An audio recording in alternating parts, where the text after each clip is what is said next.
은혜를 향하여 거룩한 은혜를 향하여 내 마음 완전한 하나님 향하여 이곳에서 바로 이 시간 하나님을 예배하 내 영혼 거룩한 은혜를 향하여 내 영혼 거룩한 은혜를 향하여 내 마음 완전한 하나님 향하여 이곳에서 바로 이 시간 하나님을 예배하 내 영혼 거룩한 은혜를 향하여 내 영혼 거룩한 은혜를 향하여 내 마음 완전한 하나님 향하여 이곳에서 바로 이 시간 다시 한번 우리의 마음과 우리의 고백을 담아서 고백하겠습니다. 내 영혼 거룩한 은혜를 향하여 내 영혼 거룩한 은혜를 향하여 내 마음 완전한 하나님 향하여 이곳에서 바로 이 시간 하나님을 예배하 나의 평생에 단 한 가지 소원 나의 평생에 단 한 가지 소원 주의 아름다우신 보며 사랑 노래하는 것 나의 왕 되신 주님의 얼굴 구하며 주 사랑 안에 머물러 다시 한번 고백하며 주 앞에 나가겠습니다. 나의 평생에 단 한 가지 소원 나의 평생에 단 한 가지 소원 주의 아름다우신 보며 사랑 노래하는 것 나의 왕 되신 주님의 얼굴 구하며 주 사랑 안에 머물러 다시 한번 우리의 마음의 고백을 담아 노래하겠습니다. 나의 평생에 단 한 가지 소원 나의 평생에 단 한 가지 소원 주의 아름다우신 보며 사랑 노래하는 것 나의 왕 되신 주님의 얼굴 구하며 우리 그렇게 이 감사의 내용을 우리의 고백 삼아서 주님 앞에 기도하며 나가겠습니다. 주님, 내가 주님 한 분만을 바라보고 주님만을 예배함으로 살아가길 소망합니다. 하나님, 나의 삶 가운데 찾아오셔서 하나님의 놀라신 사랑과 은혜를 더하여 주셨던 우리 이 시간 가운데 함께 하셨던 주님의 놀라신 사랑과 은혜가 하나님 우리 삶에서도 우리 삶의 모든 순간순간마다 함께 하여 주시고 인도하여 주시옵소서. 그렇게 우리 삶을 주님 앞에 올려드리면서 같이 기도하시며 나가겠습니다. 오 주님, 우리 모든 것 되신 주님, 우리가 주님 한 분만을 바라보고 나아갑니다. 하나님, 주님 찾아오신 주님 감사와 찬양 드립니다. 하나님, 그 어떤 것도 비교할 수 없는 하나님 은혜와 사랑을 우리 가운데 더하여 주셔서 감사드립니다. 하나님, 우리가 주님을 바라보고 주님의 은혜 가운데 나아갈 수 있도록 함께하여 주신 주님, 우리가 주님만 바라보고 우리 삶을 이뤄나가길 소망합니다.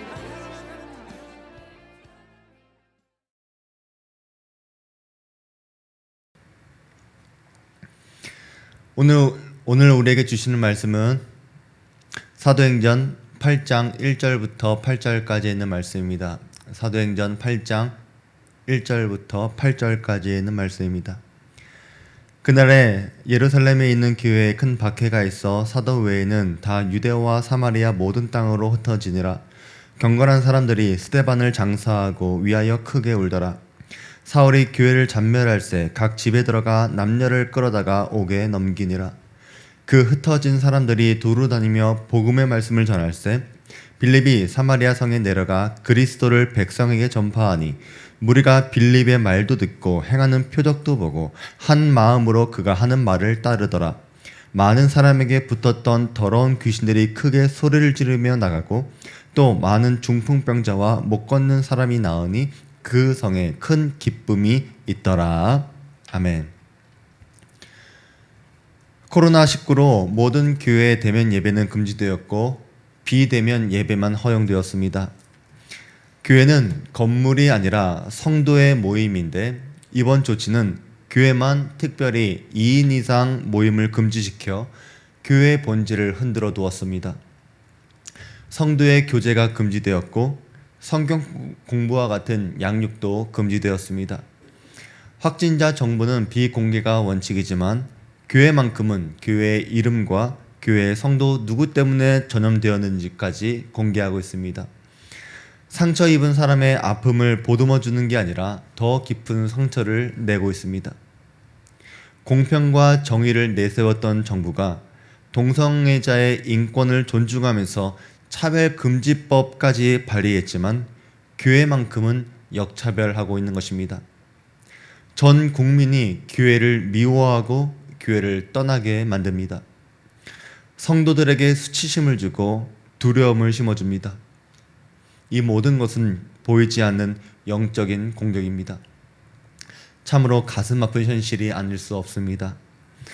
그렇다고 저는 우리 성도들이 교회를 향한 핍박에 대해 불복하고 정부를 미워하면서 신앙을 지키는 것보단 현 상황에 담긴 하나님의 뜻을 깨닫길 원합니다. 먼저 코로나19를 생각해 보시길 바랍니다. 지금까지 과학자들은 환경 파괴에 대해 수십 년간 경고했지만 사람들은 이를 주의 깊게 듣지 않았습니다. 코로나19는 마침내 올게 온 것입니다. 사람들은 코로나19로 기후변화와 생태계 파괴의 심각성을 인식하기 시작했습니다. 지구온난화로 영구 동토층이 해빙되면서 휴면 중에 있던 박테리아가 활성되기 시작했습니다. 75년 전 죽은 사슴의 시체에서 탄저균이 나와 현지 주민들을 감염시켰습니다. 생태계가 파괴된 동물들은 인간 지역으로 넘어오게 되었는데 그 과정에서 동물들에게 있던 바이러스도 인간 세계로 넘어왔습니다. 에볼라, 사스, 메르스, 그리고 코로나까지 모두 동물로부터 전염된 바이러스입니다. 동물들이 움직이고 있다, 이것을 곰곰이 생각해 보면 노아의 방주가 떠오릅니다.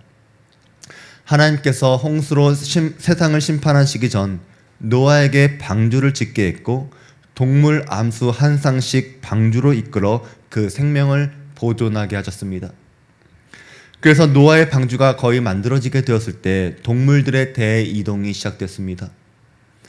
마태복음 24장에 예수님께서 재림을 이야기하실 때에 그때는 노아의 때와 같이 인자의 임함도 그러하리라 말씀하셨는데 예수님이 오실 때 노아의 때와 같은 징조가 있을 것입니다. 그래서 우리는 환경 파괴로 인해 동물들이 인간 세계로 내려오는 것을 우연하게 생각해서는 안 될 것입니다. 누가복음 22장 11절에 있는 말씀에서도 곳곳에 큰 지진과 기근과 전염병이 있겠고 또 무서운 일과 하늘로부터 큰 징조들이 있으리라 말씀하고 있는데 여기서도 말세의 징조 가운데 하나는 전염병이 있다는 것입니다. 여기서의 전염병은 인간이 고칠 수 없는 전염병입니다. 코로나가 무서운 것은 치사율 때문이 아니라 백신이 없어서 두려운 것입니다. 그래서 우리는 코로나19를 통해 이 시대가 성경이 말하고 있는 마지막 때라는 것을 알아야 합니다. 코로나는 하나님의 심판의 도구가 아닙니다. 코로나는 하나의 징조입니다. 아직 예고편에 불과합니다. 제2의 코로나, 제3의 코로나가 시작될 것입니다. 코로나는 인간이 저질렀던 죄악과 욕심의 산물이며 더 이상 인간의 지혜가 인간의 죄악을 따라잡지 못하는 증거가 될 것입니다. 이제 우리는 예전의 삶으로 돌아갈 수 없다는 것을 받아들여야 합니다. 성경은 우리에게 그 지혜를 이야기하고 있습니다. 이스라엘 역사에서 가장 어두웠던 시기는 바벨론 포로의 때입니다. 기원전 587년 이스라엘은 바벨론에 의해 완전히 멸망당하게 되었고 하나님이 거한다고 믿었던 성전은 완전히 파괴되었습니다. 왕과 백성들은 바벨론의 포로로 끌려가게 되었고 수치를 당했습니다. 무너진 성전을 바라보면서 하나님은 대체 어디 계신가 하고 괴로워했습니다. 우리의 현실과 같습니다. 그런데 포로로 끌려갔던 사람들 중에 다니엘이 있었습니다. 다니엘은 예배를 드리지 말라고 하는 왕의 명령에도 불구하고 예루살렘으로 난 창문 앞에서 엎드려 하루 3번씩 기도했습니다. 성전으로부터 멀어지게 되었고 갈 수가 없지만 자기에게 주어진 형편에서 최선의 예배를 드린 것입니다. 예루살렘에서 사랑하는 성도들과 함께 예배드렸던 그 기억을 회상하면서 자신의 정체성을 지킨 것입니다. 공간적으로 떨어져 있더라도 영적으로 이어짐의 상징이 바로 다니엘의 기도입니다. 예루살렘 성전이 무너졌을 때 이제 우리는 건물 중심의 신앙생활의 사고방식에서 삶 속에서의 예배, 생활 속에서의 신앙을 살아가야 합니다. 이스라엘 백성들은 바벨론 포로 시절을 통해 하나님께서 성전에만 계시는 것이 아니라 모든 곳에 계시는 것을 깨달았습니다. 우리가 예배당에 모여 대면하고 예배하고 교제하는 것은 매우 중요합니다. 이런 경험을 통해 우리가 하나로 지체됨을 알게 되는 것이고 또 우리의 신앙이 성장합니다. 그러나 지금 이스라엘처럼 흩어졌다면 주어진 자리에서 최선의 예배를 드리는 법을 배우는 것입니다. 그리고 다시 성전에 모이게 되었을 때에 기쁨을 사모하고 다시 성전으로 나아갈 수 있게 되었을 때 우리가 어떤 마음으로 어떤 자세로 나아갈 것인지를 지금부터 다짐하는 것입니다. 이것이 신약 성경에도 나옵니다. 오늘 본문인 사도행전 8장을 보면 스데반의 순교를 시작으로 예루살렘에 있는 교회들의 본격적인 박해가 시작됩니다. 그 결과 모든 성도들이 유대와 사마리아와 땅끝으로 흩어집니다. 경건한 사람들은 스데반의 죽음을 슬퍼하며 크게 소리지르 울고 있습니다. 1절 말씀을 보면 말씀에 흩어지다 라고 하는 단어가 있는데 이 단어는 디아스페이로라고 하는 단어입니다. 여기서 디아스포라, 흩어진 사람들이라고 하는 말이 나왔습니다.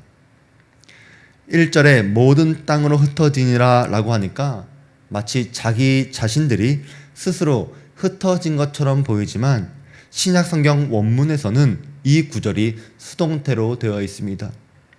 그러니까 자신들의 의지로 흩어진 것이 아니라 흩어짐을 당한 것입니다.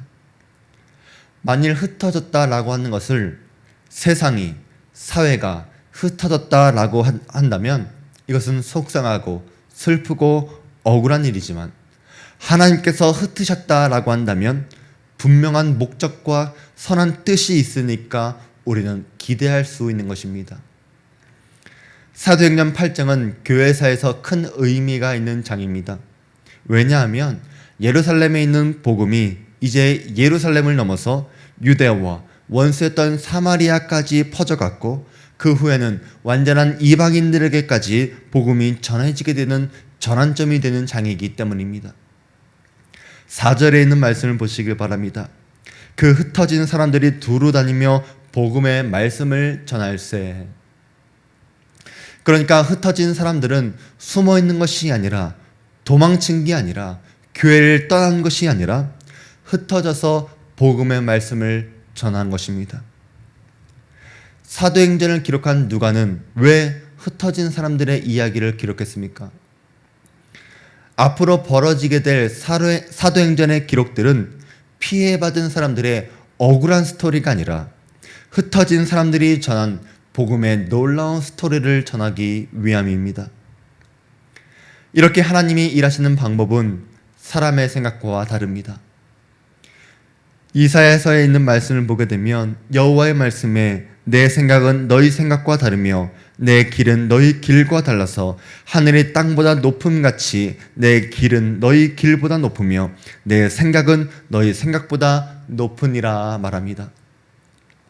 그러니까 그리스도인들은 하나님의 이끄심의 방법이 부당하다고, 세상이 불공평하다고 원망하는 게 아니라 자신에게 주어진 상황에서 지금 내가 할 수 있는 일을 하면서 다가올 반전의 순간을 준비하는 사람들입니다.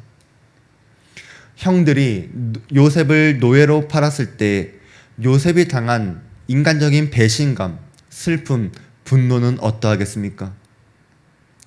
네로 황제 때문에 희생당한 그리스도인들의 분노와 슬픔과 억울함을 여러분 상상할 수 있겠습니까? 그러나 이들이 세상을 향해 분노하지 않고 황제를 향해 반역하지 않고 참고 견딜 때 하나님은 이들을 통해 열방의 복음을 증거하셨고 기독교는 그렇게 부흥하고 성장했습니다. 오늘 본문에 등장하는 빌립 집사를 주목해 보시길 바랍니다. 이 단 한 사람 때문에 사마리아 성이 발칵 뒤집혔습니다. 우리가 지난 주일까지 느헤미야를 통해서 사마리아 총독 산발랏을 이야기를 들었습니다. 사마리아는 이스라엘의 원수입니다. 유대인들과 사마리아인들은 서로 상종하지 않을 정도로 철천지 원수였고 그 골은 깊었습니다.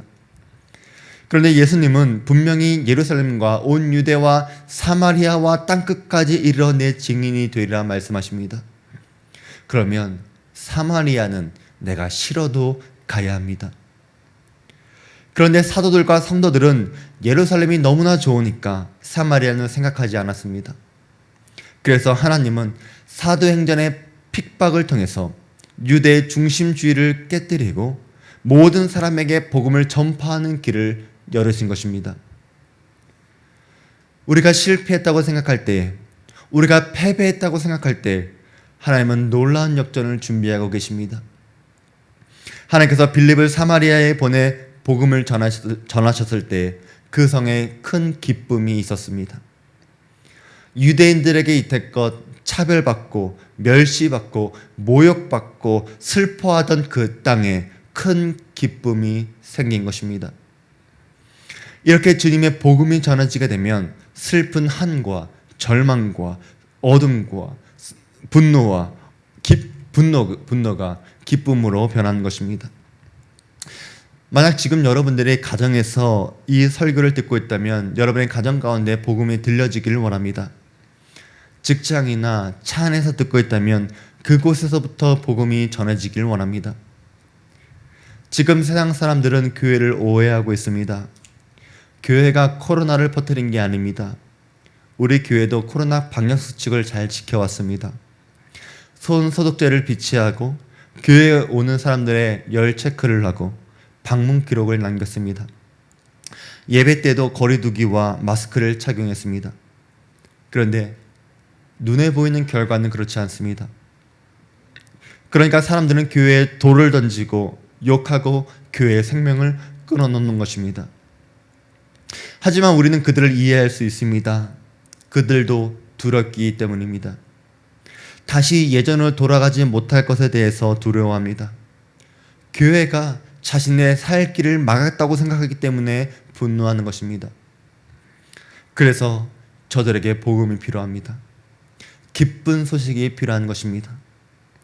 복음이 들어가게 되면 더러운 귀신들이 쫓겨가고 중풍병자와 못 걷는 자들이 낫게 됩니다. 복음이 있으면 잠시 잠깐의 고난도 인내하고 견딜 수 있는 구원의 확신이 있는 것입니다. 그러니까 사도행전 8장 2절에 크게 울며 슬퍼하던 사람들이 8절에 큰 기쁨이 있는 사람들로 변한 것입니다. 우리 인생에도 힘든 문제가 있고 환난이 생기고 재난이 생길 때 길이 막혔을 때에 우리에겐 기쁜 소식이 필요합니다. 어쩌면 멈춰 있는 것은 우리의 길을 돌아보고 올바른 길을 찾기 위한 쉼표일지도 모릅니다. 그래서 우리는 때를 아는 지혜가 필요합니다. 올해 우리 주안교회의 표어는 최고의 하나님께 최선의 예배를입니다. 그래서 우리는 올 상반기에는 우리 주안교회 예배 시스템을 점검했습니다. 또 우리가 이전에서도 최선의 예배를 드릴 환경으로 바꿔가고 있습니다. 하나님은 우리 교회가 더 잘 준비하라고 2주간의 시간을 더 주셨습니다. 그렇게 생각하면 얼마나 감사한지 모릅니다. 그런데 하나님은 우리에게 최선의 예배에 대한 숙제를 내주십니다. 최선의 환경을 준비하는 것도 중요하지만 이제 우리의 마음가짐이 최선인지를 확인하라는 것입니다. 변화하는 시대와 상황 속에서 여러분의 마음이 최선을 다해 예배를 드리길 원합니다.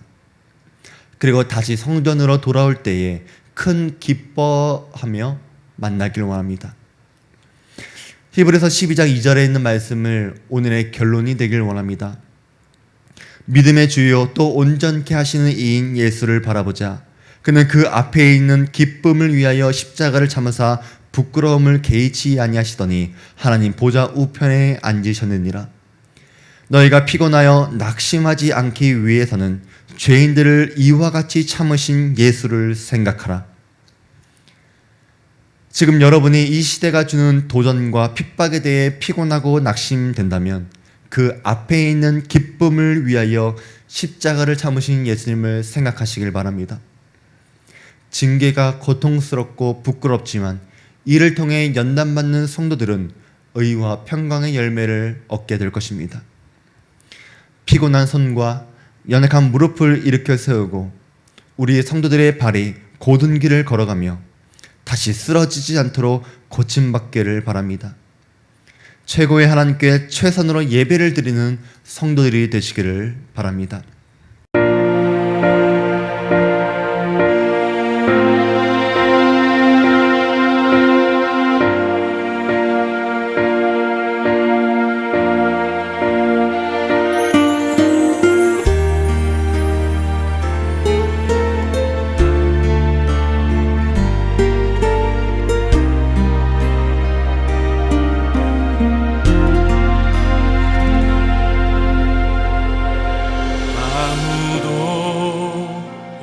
예배하지 않는 그곳에서 주를 예배하리라.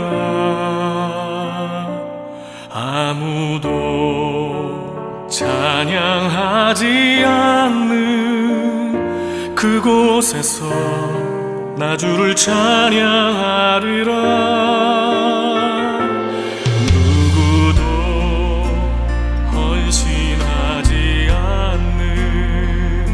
그곳에서 주께 헌신하리라. 누구도 증거하지 않는 그곳에서 나 주를 증거하리라. 내가 받는 모든 땅 주를 예배하게 하소서. 주의 보혈로 덮어지게 하소서.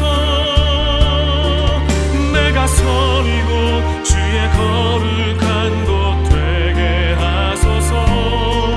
주의 향기로 물들이소서.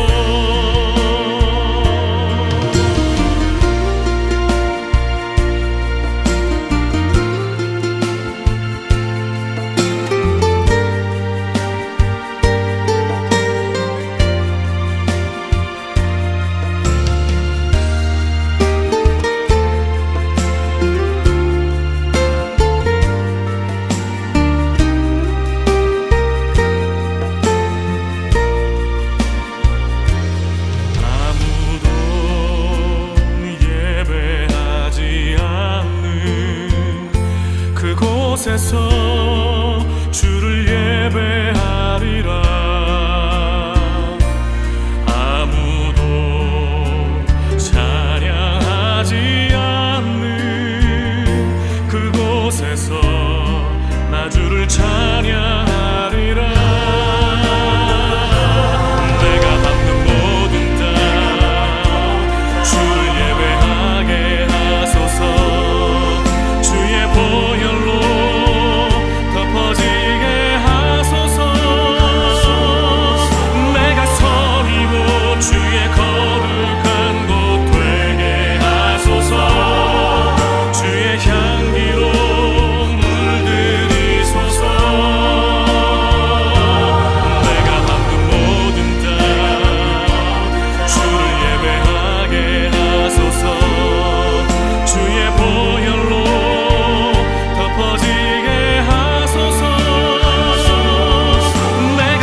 기도하겠습니다.